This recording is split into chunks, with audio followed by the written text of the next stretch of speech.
Thalassery railway സ്റ്റേഷനിൽ വൻ ലഹരിവേട്ട. 258 gram brown ഷുഗറുമായി 3 പേർ പിടിയിൽ. തലശ്ശേരി മട്ടാമ്പ്രം സ്വദേശികളായ മുഹമ്മദ് അക്രം, ഷുഹൈബ്, നാസർ എന്നിവരെയാണ് പോലീസ് പിടികൂടിയത്.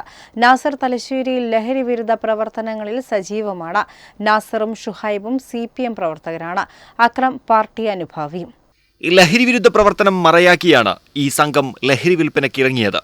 നാസറിന്റെ നേതൃത്വത്തിൽ തലശ്ശേരിയിൽ നിരവധി ലഹരിവിരുദ്ധ ക്യാമ്പുകൾ സംഘടിപ്പിച്ചിരുന്നു.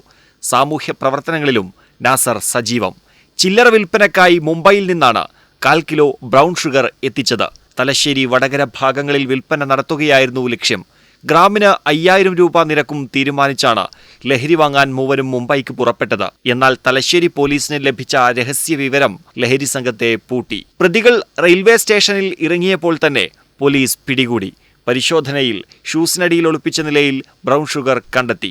മുംബൈയിൽ നിന്ന് ബ്രൗൺ ഷുഗർ നേത്രാവതി എക്സ്പ്രസിൽ കൊണ്ടുവരുന്നതിനിടയിലാണ് പ്രതികൾ പിടിയിലായത്. പ്രൈം 21 തലശ്ശേരി.